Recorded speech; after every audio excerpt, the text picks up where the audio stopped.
ಶ್ರೀಕಾಂತ್ ನಾರಾಯಣ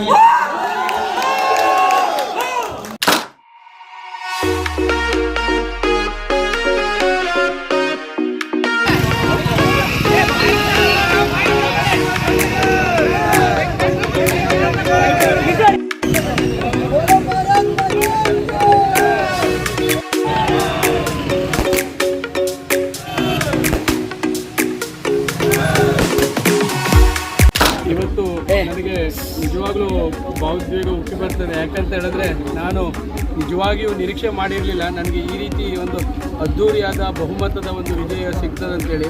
ಯಾಕಂತ ಹೇಳಿದ್ರೆ ನಾನು ಸ್ವತಂತ್ರ ಅಭ್ಯರ್ಥಿಯಾಗಿ ನಿಂತಂಥವನು ಕೇವಲ ನಮ್ಮ ಹಿಂದೂ ಮತದಾರರು, ಅದರಲ್ಲೂ 1141 ಮತ ಏನಿತ್ತು ಅದನ್ನೇ ನಂಬಿ ಅವರನ್ನೇ ನಾನು ಸಾಧ್ಯವಾದಷ್ಟು ಅವರ ಮನೆಗಳಿಗೆ ತೆರಳಿ ಭೇಟಿಯಾಗಿ ಅವರಿಗೆ ಮನವಿಯನ್ನು ಮಾಡಿದೆ. ಆದರೆ ನಮ್ಮ ಮತದಾರರು ನನ್ನನ್ನು ಬಿಟ್ಕೊಡಲಿಲ್ಲ. ಅಂದರೆ 680 ಓಟನ್ನು ಅವರು ಹಾಕಿ ನನ್ನನ್ನು ಪ್ರಚಂಡ ಬಹುಮತದಿಂದ ಪ್ರಥಮ ಪ್ರಶ್ನೆಯಲ್ಲಿ ನನ್ನನ್ನು ಗೆಲ್ಲಿಸಿದ್ದಾರೆ. ನಿಜವಾಗಿಯೂ ನಾನು ಅವರಿಗೆ ತುಂಬು ಹೃದಯದ ಧನ್ಯವಾದವನ್ನು ಸಲ್ಲಿಸ್ತೇನೆ.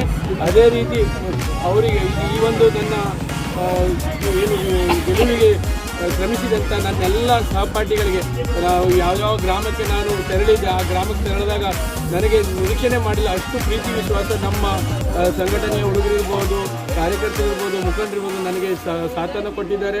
ಮತದಾರರನ್ನ ಭೇಟಿಯಾಗಲಿಕ್ಕೆ ನನಗೆ ಎಲ್ಲ ಕಡೆ ಸಾಥನ್ನು ಕೊಟ್ಟಿದ್ದಾರೆ. ಅವರಿಗೆ ನಿಜವಾಗಿಯೂ ನಾನು ಚಿರಋಣಿಯಾಗಿದ್ದೇನೆ. ನನ್ನ ಎಲ್ಲ ಷೇರುದಾರರಿಗೂ ಹಾಗೂ ವಿಶೇಷವಾಗಿ ಅರ್ಬನ್ ಬ್ಯಾಂಕ್ನ ಎಲ್ಲ ಸಿಬ್ಬಂದಿಗಳಿಗೂ, ಅದೇ ರೀತಿ ಎಲ್ಲ ನಮ್ಮ ಹಿಂದೂ ಸಮಾಜ ಎಲ್ಲ ಪ್ರಮುಖರಿಗೂ ಹಾಗೂ ಎಲ್ಲ ಸಮಾಜ ಬಾಂಧವರಿಗೂ ನಾನು ವಿಶೇಷವಾಗಿ ಧನ್ಯವಾದವನ್ನು ಸಲ್ಲಿಸ್ತೇನೆ. ಮುಂದೆಯೂ ಸಹ ನಿಮ್ಮ ಎಲ್ಲ ಈ ಒಂದು ಪ್ರೀತಿ ವಿಶ್ವಾಸ ನನ್ನ ಮೇಲೆ ಇರಲಿ ಹಾಗೂ ನನ್ನ ಈ ಒಂದು ವಿಜಯದ ಒಂದು ಏನು ಸಮಯ ಇದೆ ಇದನ್ನು ಆಚರಿಸಲಿಕ್ಕೆ ಎಲ್ಲ ನಮಗೆ ಬಂದಂಥ ಎಲ್ಲರಿಗೂ ನಾನು ವಿಶೇಷ ಧನ್ಯವಾದವನ್ನು ಸಲ್ಲಿಸ್ತೇನೆ. ಮುಂದಿನ ದಿನಗಳಲ್ಲಿ ಸಹ ನಿಮ್ಮ ಪ್ರೀತಿ ವಿಶ್ವಾಸ ಹೀಗೆ ಇರಲಿ. ನಿಮ್ಮ ಪ್ರೀತಿ ವಿಶ್ವಾಸಕ್ಕೆ ಯಾವಾಗಲೂ ಚಿರಋಣಿಯಾಗಿರ್ತೇನೆ.